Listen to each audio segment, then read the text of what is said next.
Welcome to the Road to Missional Living podcast, where we ask the question, what is God doing through ordinary people to complete His extraordinary work? Each week, we will hear from normal people just like you that have taken a step of faith to follow where God is leading. We pray that their stories will inspire you to take a similar step and see what God will accomplish. Well, hello. Welcome to the Road to Missional Living podcast. My name is Scott Puckett. I'm one of the hosts for this podcast, and we're excited to have you with us here today to hear more about what God is doing and how He's working and how He wants to continue to do that through His people. Our guests today are Eddie and Jamie Bynum, and they are working and serving the Lord in some interesting contexts and places, doing some interesting things. But rather than me introduce them, let me have Eddie and Jamie Bynum introduce themselves, telling you a little bit about what their work is and where they're doing that and how they're doing that. So let me turn it over to you guys. Yeah, I'm Jamie, and we serve in Granada, Spain with Search. And I have been there since 2007. I started as a single person and then later met Eddie actually in Granada. We were married and we have 3 children. Our 3 children were born there. And now, 18 years later, we still serve there, and we are currently home on home assignment. Going to return pretty soon to Spain. We are part of a church planting team where we support the work of the church. We participate in the church. Our team started the church 17 years ago. And so our day-to-day life is connecting with and loving and serving our community and our church. Great. That's awesome. I particularly like about Surge is their values. And one in particular has always stood out to me and captured my imagination, my attention, is ministry from weakness. And that is sort of the theme for this podcast, is talking about what that looks like and why that's important and why that would be a value. You know, Scott, when you were talking about how that's a value with Surge, a core value, when I started as an apprentice, um, I was not accustomed to that being a strong value in Christian living. And so it was really disorienting to me when I was starting with our team and our team members were so vulnerable. And there was a real theme about talking about sin and identifying weakness in our team meetings. And it threw me back a little bit because I, as a Christian, was more used to talking about God's promises and living from those promises, which is great, but kind of the victory and the strength and not showcasing weakness. And so at first it made me uncomfortable, but God has made that really impossible for us. The story that He has been writing in our story makes it impossible to not be weak, really. So how has that played out then specifically in y'all's personal story?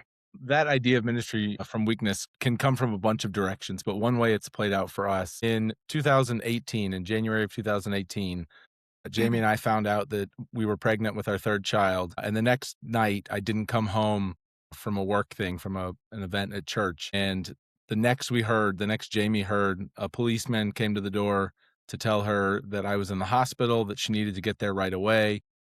And so from one minute to the next, Jamie's life got flipped upside down as she hurried off to the hospital, left 3 little kids behind at home to figure 2 out, little kids. or sorry, one of them went with her in her belly, but so left 2 little kids at home and went off trying to figure out what the next steps were going to be.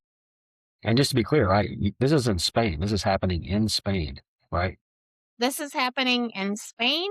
We had been married at the time for 5 years. We had Sully was 12 months old. Ruthie was 2 years old.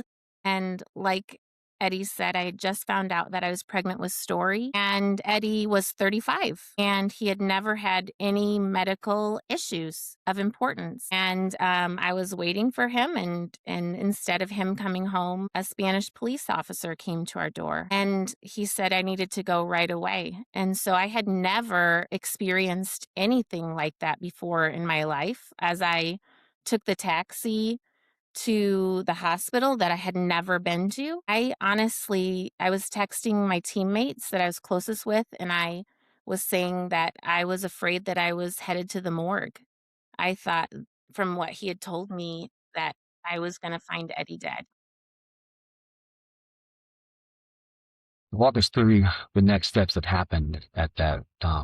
Yeah, so we got to the hospital and they couldn't find Edward Turner Bynum. They couldn't find him. And I thought, oh my gosh. Yeah, I just didn't know. I was very much in an adrenaline state. And so I finally was directed to the ICU, and they said I needed to wait because the doctor was going to come talk to me. A teammate, an elder teammate who actually had officiated our wedding in Iowa, came. He was like a father figure to me as well. And he went into the little room with me that it's a little room that I feel like I've seen in movies or shows when scary things happen.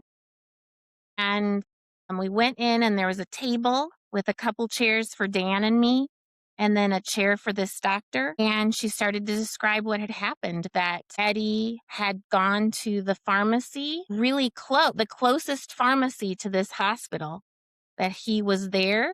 He was up at the counter ordering something, and he dropped dead. And they not only one ambulance came, they called 911, the equivalent of 911 in Spain. And usually one ambulance comes, but instead, on accident, two ambulances came. Eddie did not have a heartbeat. And they performed CPR on Eddie for 25 minutes. And for 25 minutes, Eddie did not have a heartbeat.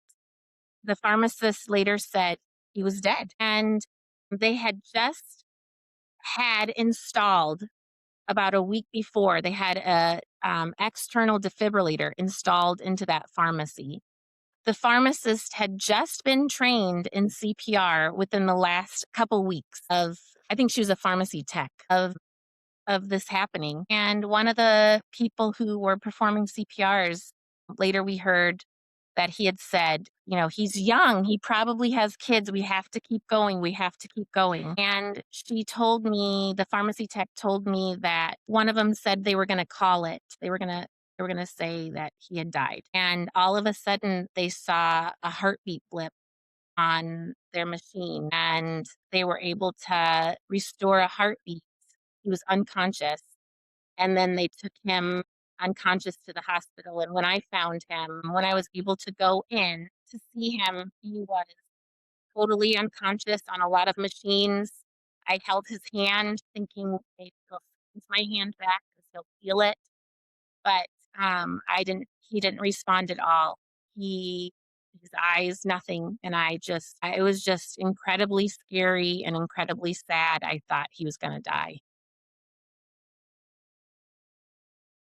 At the same time, just hearing that part of the detailed story, God's providence, His mercy and grace to have the extra ambulance, have somebody with just a trained CPR weeks before, to have a defibrillator there on site that had just been installed, get a heartbeat after 25 minutes. God's hand was obviously already evident in the story, as much as it was a dire situation. Yeah.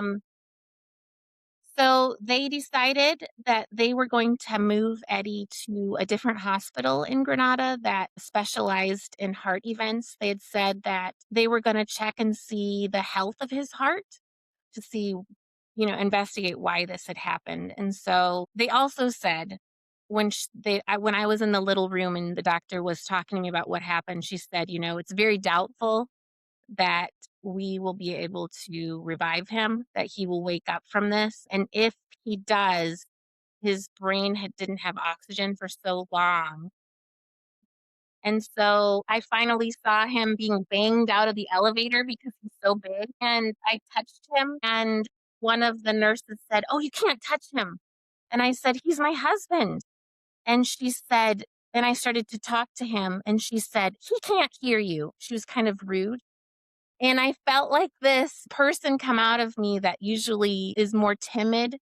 But I said, we have no idea what he can hear, and I'm going to talk to him. And then they wheeled him and they did a procedure to see the health of his heart. And they came out a while later and said his heart is completely healthy. The organ itself is completely healthy. And so we need to find out more. And so throughout the course of that weekend, I had my two tiny kids at home, and our team was they were taking turns taking care of them. That was a Friday that this happened. So Saturday, I saw him in the ICU. I had 3 times a day that I could go in and see him for 30-minute or 15-minute intervals. And he was just absolutely connected to machines and unconscious. I would sing to him. I would talk to him. Felt like I was talking to a dead person because there was no response. At home on Saturday, I got a phone call from a doctor that Eddie had seen. And this was during a period of time where I was trying to be a normal mom with my kids and try to be happy mom to them because they were too small for me to share anything that was going on. And I got a phone call from this doctor, and he said, I have seen people who have had similar heart incidences, and they do not recover. He said, people do not recover from this. Prepare for that. Prepare for that. Prepare for that. He's not going to recover from this. So I saw him again that night. No changes. They told me that his family needed to come. So his mom was starting her journey to Spain. His best friend was starting his journey. At the time, Eddie was working in a co-work office in Granada doing some of his work from this co-work office, and he had developed these really sweet relationships with these Spanish men. And I had told them what was happening because Eddie is kind of a big dear teddy bear to people, and people just love Eddie. He's easy to love. And so these Spanish men were in this hospital of this basement hospital, spending the whole day with me. And I was kind of a lot of the time in a crying fetal position, to be honest, but they just sat with me along with teammates. And so we would pray, and these guys were watching the whole thing. And they would encourage me. Saturday night, a couple of women from my team were at my house caring for my kids, and I was bawling and just really hopeless. And I remember Susan saying to me, Jamie, it isn't foolish to hope, because it started to feel foolish. And she said, it is not foolish to hope. And the next morning, I was going to get picked up to go back to the hospital for visitation. And I was nursing Sully. And as I was nursing Sully, I was just bawling because I was imagining him without a dad. And Holly came to care for my kids. I went bawling in the car, and it was 8:00 in the morning. And Aaron, who is the pastor of our church, team leader, I've known him from the very beginning of 2007. I've known them forever. They're like family to me. Aaron goes in to see Eddie with me, and other people were already there waiting in the waiting room for me to come out and for them to care for me. And so we start talking to Eddie. He's the same way, connected to all the stuff. And I start to talk with him. And I said, Ruthie wanted me to read extra stories to her last night, just like she always does. She didn't want to go to sleep. She wanted extra songs. She wanted extra stories. And I said, your friend Victor, he's been giving me rides on his motorcycle to get here. Like, isn't that awesome? And Eddie, with the breathing tube in his mouth, I see his lips start to expand into what looks like a little smile. And Aaron and I looked at each other like, what in the world is happening here? And then I keep telling him these insider stories and Eddie's eyelashes start to flicker as if he's trying to open his eyes. Within Eddie or Aaron and I were just, I mean, the feeling we had in our hearts cannot be captured in words. But by the end of those 30 minutes, we knew he was going to wake up. His mouth started to open. He was trying to open his mouth more. He was trying, like we saw little slits of his eyes. And we left that ICU area into this dark hallway with so much brilliant hope. And then later that day, I went back for another visit, and he had his breathing tube out. He had his eyes open. He was tired, obviously. He was laying there. His body was the same, but he was functioning. One of his amazing nurses came up to me and said something to me about Eddie. And I said, "How do you know his name is Eddie?" Because before it was just whatever was on his Spanish residency card, which is Edward. And she said, "Well, he told me." And I said, "But in Spanish? Because she didn't speak English." And she said, "Yeah, he's been speaking in Spanish with me, and he told me his name is Eddie." So just amazed. Amazing. So, correct me if I'm wrong, it sounds like really nothing short of a miracle in light of the 25 minutes of being technically dead, no oxygen. Doctors and nurses having several days now to look at the situation, not seeing much promise of hope at all until that moment, that day, right when you started seeing a little bit of visual responses. That is amazing. Was not too late to hope. Eddie, what do you have any recollection of any of this happening at the time? Probably for the best. I have no memory from about a day before this happened for a couple of weeks afterward. So I've heard the story. I've just heard it again. And every time it's new. Every time it just becomes real again to hear this story of complete despair, and me being gone to complete hope and me being present and me being me again. And the outcomes of that are frustrating because the doctors came out and said, like Jamie said, "Your heart looks healthy. We don't really know what happened. We don't have much of a diagnosis for you. It seems to be an electrical problem. So we're going to install a defibrillator inside of you so that if it happens again, whatever it is, at least you should make it through it." And so I left after 3 weeks in the hospital. I left with not much of a diagnosis. I left with a hopeful solution if anything came back. And I think really we left hopeful that this was it, that this was a one-time random event and we would never hear anything about it again. And it seemed to continue that way for a few months until the morning we were headed back to see family in the US after all of this. And as we were waking our oldest daughter up to go to the airport, in the moments at 5 o'clock in the morning, in the moments before leaving, I got shocked for the first time. I didn't know what it was, and it wasn't for a few moments that I realized what it was and called our ride to the airport and said, "We still need a ride, but I need you to take me to the hospital instead of the airport." And so now everything begins again, except instead of not knowing what's happening, now the predominant feeling or experience is anxiety. What is causing this? Why is this happening? Is this going to go away? Timeline's sake, from the moment you had the first incident to this incident, have been About 4 months, 3.5 months passed between the event without an installed defibrillator in the pharmacy. so. Correct me if I'm wrong. Had you kind of thought we're past this, we should be fine? It looks like this was all. The defibrillator is just a precautionary step at this point. We didn't know. That certainly was the hope. And we had, I think by that time, made it to the point where that's how we were living. And so this first shock comes and now it's, oh, this isn't over. And shock, you're meaning that not just metaphorically, literally.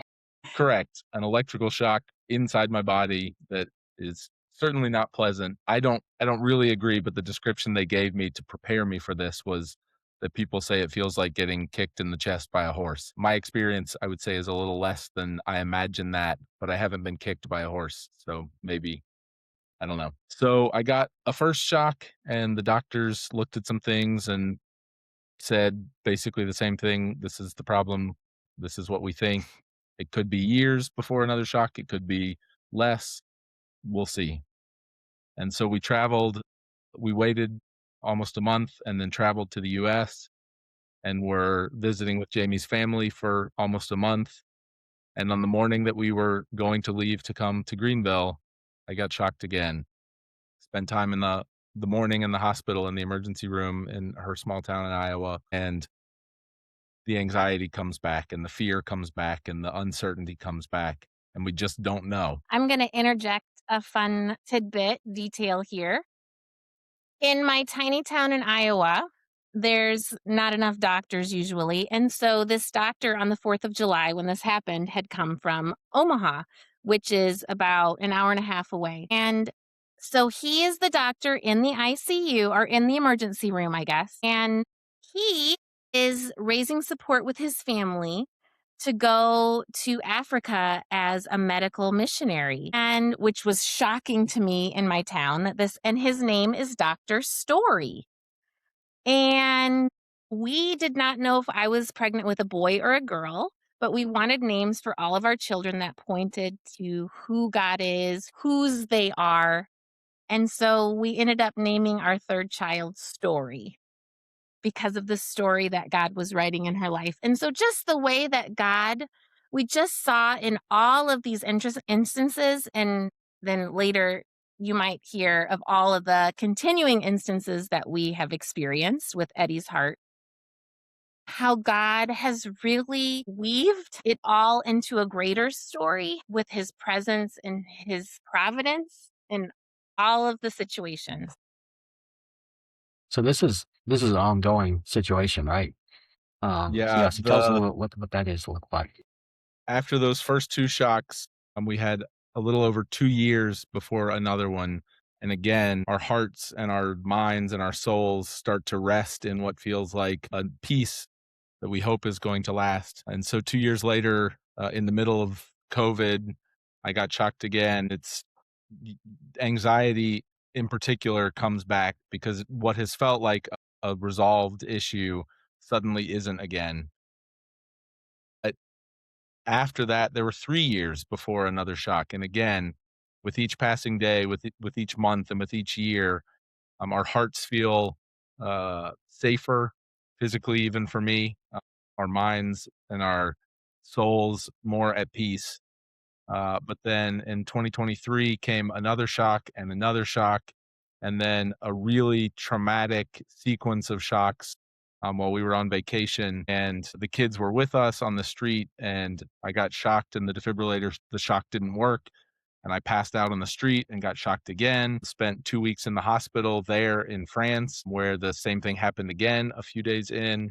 And so the level of anxiety for me as I'm experiencing it, and for Jamie, as she doesn't know what's going to come, as she's dealing with having three little kids who've just seen this and experienced this firsthand for the first time, just goes up and up and up. The doctors, I actually had a procedure scheduled for right after that, a few days later in Spain.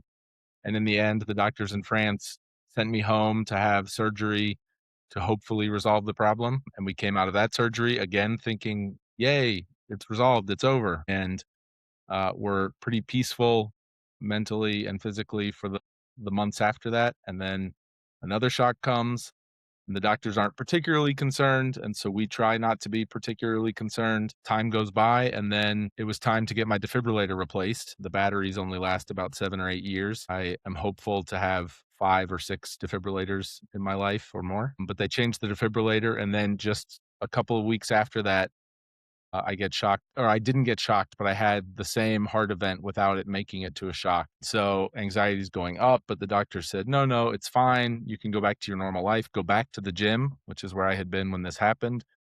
And 2 days later at the gym, it happened again. And so now they say, okay, there's clearly something going on. We need to schedule another surgery, another ablation to try to make this problem go away. And so I go in for that, and we are again very hopeful that this is resolving the problem forever. And that was just a month or so before we came home to the US for this home assignment. And a little over a month after we got back to Greenville, I was at the gym again with permission from the doctors and got shocked again. And so I got to go visit the hospital here, which was less exciting. Our medical visits in Spain are free. Insurance is better in almost always for us in Spain. And so we were concerned and anxious even about the financial side of going to the hospital. But in that, we also had God's providence and blessing. The doctor who was on call shows up, and it's the only doctor I've ever seen in the US, a friend of a friend here in Greenville. And he's able to make some recommendations, send me to see the doctor at his practice. And he's also a believer and prays for us in the emergency room. And so he sends me to see another doctor in his practice. And in the end, that doctor's decision is if there were anything obvious or easy that I would be able to resolve with another ablation, they would have done it in the ablation you had in Spain or the ablation before that in Spain. They were very pleased with what the doctors in Spain had done and the work they had done. And so he said, my only recommendation is to make a change in your medication, take less of one thing and add another thing. And so now we're in the liminal space and in the in between where it's been 5 months now with no events. And we're hopeful that 5 months turns into 5 years and not into a shock tomorrow. But we live in that space, and it's pretty unlikely that we'll ever get a final answer, that we'll ever get okay, the problem is just fixed and it's gone. And so all the time, anxiety creeps up. All the time, we are asking for peace and for deliverance and talking to counselors who are giving us tools to work with the anxiety and hoping and praying um, that it doesn't happen again. Well, what an amazing story. And I understand that the last chapter to that particular story is not ended and that you guys are still living this. And because you guys are hoping to return soon, right? Within We next leave month or so? in 2 days to go back. 2 days. So let me just ask you this, because I think that all of us listening to your story are wondering, away from family, away from at least friends that you've had here, I know you got friends there, you're moving away from going back to a place away from support, maybe away from some areas where you might find more care options that might be here. A lot of us are thinking and wondering, wow, it seems like you have very good reasons to not return to that kind of work in at least that location. But you guys still just seem to be on course, on mission to returning to where you got the Lord has called you. How are you processing that? How are you coming to that conclusion? And what has ministry there? You've been walking through this for years now. What does ministry look like there as a result of all this? Well, I will say a couple things when you ask that. I remember when Eddie, maybe the last time he had a procedure done just this fall in Spain, and I was standing outside the hospital just having a break during his procedure. And I remember thinking, I'm so thankful this has all happened in Spain, which sounds crazy, but the doctors have been so sweet to us there. We have had the same couple doctors. And so through the whole thing, we have felt so known and so cared for. So I feel, first of all, that I'm going back to really good care and really feeling known. And so that helps me. I think deciding to go back to Spain has been a hard decision for various reasons. We didn't expect it to be hard. We expect because that's been our whole last 20 years almost. And so that's what we know. But life in Greenville has been really sweet during this home assignment. And our kids have made best friends, and as parents, our hearts just break for them. And so that makes it feel like, why are we going back to Spain? And, we could think medically that way too, possibly. But I think we went on a walk one day and we said, are we crazy? And we both decided and knew that if we were if we were basing our decision for our family on comforts, on resources for our kids in sports or leisure, all of these things, we would stay here. But we really feel that our conviction is that people do not know Jesus in Spain. And Jesus has been the rock for us through all of this, through so many things, but particularly through life and death experiences. He is where we stand, and we have a place to stand. And people do not have that in Spain. And so we just feel like that is that is our compass, and we need to return. I think another huge blessing from the very beginning of this, even before my first event, our church plant at the time of about 40 or 50 people had been specifically praying that God would give us more community, more relationship outside of Sunday morning, outside of the specific church gathering, that there just felt like a lack of community among our congregation. And I certainly would not draw it up this way, but me being unconscious in the hospital and trapped in the hospital for 3 weeks, the number of people from our church who were walking the halls of the hospital and who were sitting and talking with my co-work friends who are not believers, and the number of people who were praying for us night and day made a difference in the outcome of the story, or at least God listened and he did respond the way I wanted him to respond, the way Jamie wanted him to respond. But we also saw the prayer about community in our church answered. There are maybe 100 people now. So in the last 8 years, 8 years, our church has roughly doubled in size, which is also a huge blessing. But we are seeing interest and desire in serving in the church. And so being back in a community that in a lot of ways is better than us at loving their neighbors. They know their neighbors better than we do. They are more neighbors to the Spanish people around them than we are. And their heart, the desire to see that change and to see that continue in our church community is a huge blessing. It is, So let me yeah. ask you, how do you respond then to somebody that would say, isn't it your health concerns and situation, and that since it affects you and Jamie both and my entire family, isn't it a distraction? Isn't it an obstacle to the work you're doing there? How would you respond to somebody that would suggest that?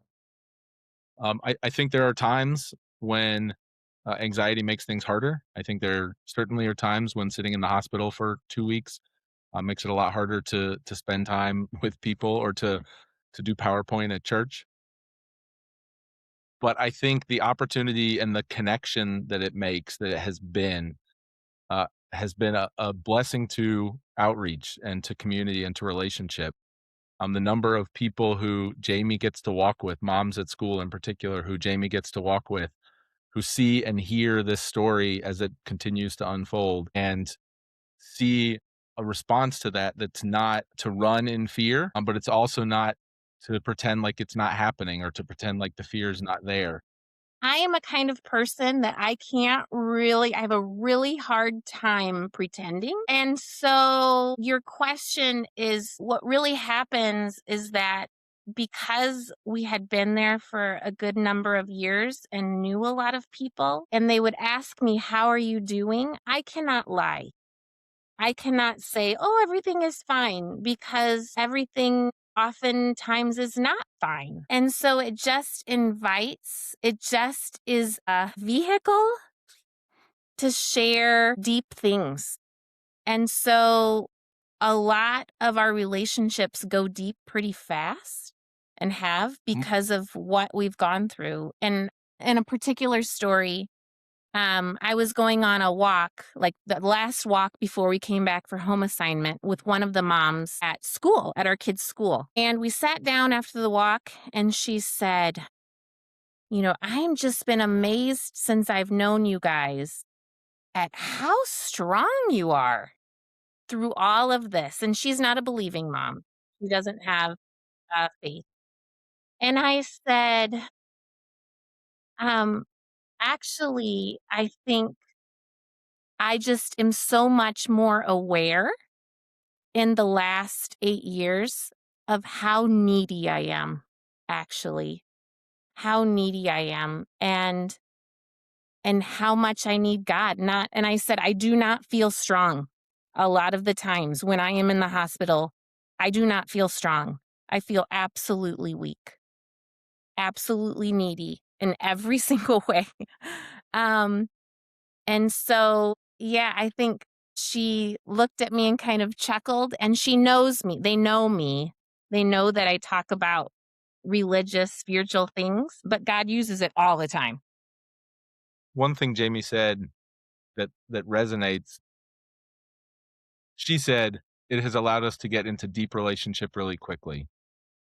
That is not the norm in Spanish culture. I don't think it's the norm anywhere, but very explicitly in Spanish relationships, it is years and years and years of relationship before you get into deep, meaningful, thoughtful, emotional conversation. And being let into that is a privilege. Having people allow you into that with them and step into that with you is a privilege that almost always has to be earned with time. And so that has been a real blessing in quite a few relationships where our weakness and our need has allowed people who we would have had almost no relationship with going into it to step into our lives and to offer to meet us in need and have opened up and allowed us to connect with them and to be part of their lives and their need in a way that in 15 years of other interaction has not been normal. I want to double click on that because you said something very profound there, I think. We would often think when we are in a position as followers of Christ to be serving others is that we think we need to be the ones that are, whether it's emotionally or physically, giving something to them. But that actually, in truth, God often uses us when we need something that allows them to step in to provide, doing the handout, whether it's emotional, whether it's physical, is actually a real service to them that actually sounds very, very healthy. And it sounds like what you're saying that's actually maybe opened up doors that wouldn't have been opened up, at least not as quickly, and maybe even accelerated to some degree. I'm hearing your work there in Spain. Would you say that's accurate? I would say absolutely. And I would say if you talked to anyone from our church, who was there at the time of Eddie's first sudden cardiac death, they would say the turning point in our church was that event and the way that it formed a bond within the members of connection and dependency and on God in a very unique and changing way. There's a sad anecdote that connects to this story. The same year, so my original event was in January, and there was a lady in our church, a new believer. She was in probably her first year as a believer. She'd just been baptized, who that fall over Thanksgiving holiday, which is not a thing in Spain, had a similar loosely cardiac event and was in the hospital in the ICU for 10 days, I think. And the church had a very similar reaction. People were in the hospital day and night and praying and gathering around her.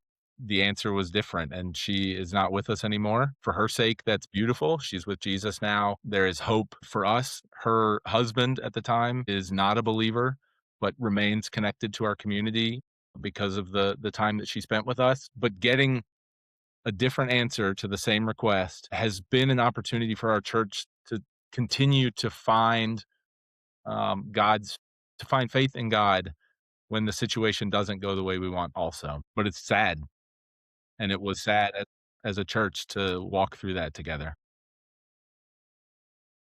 Well, let me kind of pull things full circle and kind of, as we wrap up the podcast for today, what for our listeners or viewers that are out there that are thinking to themselves or have thought to themselves, like I think we all do, at least from time to time, if not often, if we're honest, is having thoughts of like, I just don't have what it takes to go serve somewhere internationally or go across cultural context, to go on a short mission trip, to be engaged in my own community with opportunity, or just to even be take a step of faith to reach out to a coworker or a neighbor or a family member who I know doesn't know Jesus Christ, what would you say to somebody there that has thoughts in their minds of feeling like I'm not strong enough, whether it's from physical ailments or emotional or spiritual, just feeling like I'm not, I don't have the ability to do that. I have this obstacle, I have this reason, those things going through their minds. What would you say to somebody that's listening to this that is feeling something like that? What would be your encouragement?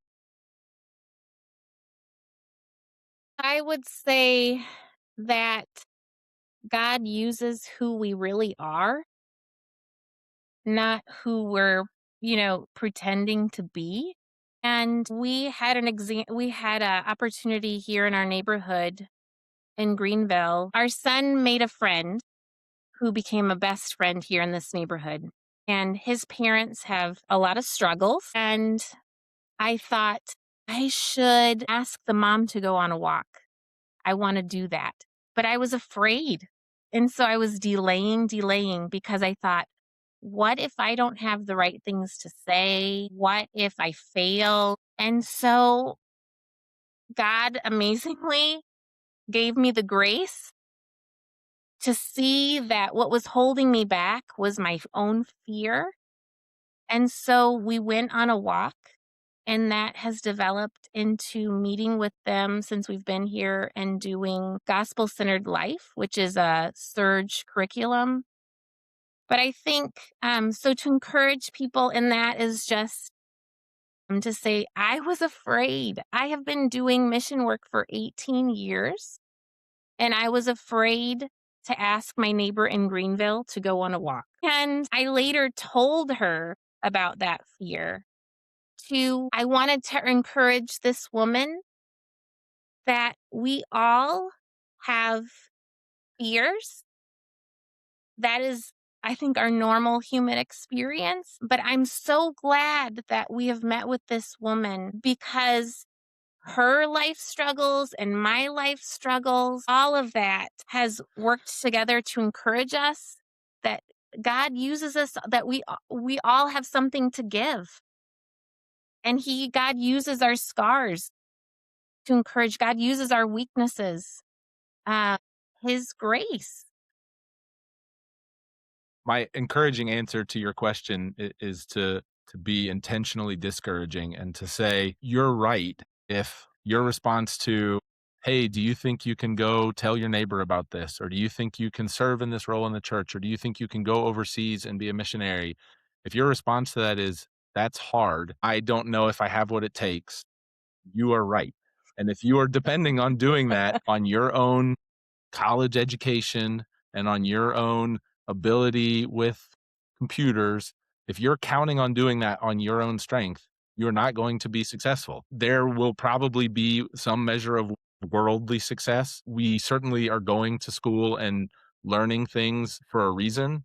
But if you are trying to do those things just on your skill or ability or personality, then it is going to end in failure. And so, like Jamie said, it is only by doing those things as who you are, as who you've been created to be, and dependent on the Holy Spirit working and making the opportunities available, opening the doors that need to be opened, that we have any chance of seeing success that involves us.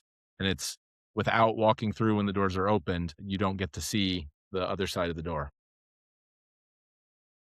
So thank you guys so much for taking time to share just one aspect of your story. Thank you for your work that you're doing in Spain. I'm excited for you guys going back. We'll continue to pray for you all, and just want to invite our listeners and those who are viewing this to be reminded that God is up to doing great things in and through us as we seek Him and trust Him. He is the one that gets all the glory, and so our weakness gives the opportunity for His strength to be made perfect. And without Him, we can do nothing. That's what the Scriptures tell us. So I just want to encourage you to continue your own journey. Eddie and Jamie, thank you for reminding us, encouraging us, and I hope that anybody that's out there listening to this will just be encouraged to take that next step as they pray and trust God with that, as we all do. So thanks so much. Thank you for your time listening to The Road to Missional Living. We hope this is an encouragement to you. If it has been, please share with others that might benefit from it as well. And tune in next time as we all are walking and seeking to live more faithfully and more on mission with Jesus each day. Thanks so much. You have been listening to the Road to Missional Living podcast. The Road to Missional Living is a production of Mitchell Road Presbyterian Church in Greenville, South Carolina. We are a member of the Presbyterian Church in America, and we exist to know Christ and to make him known through gathering and forming equipped disciples.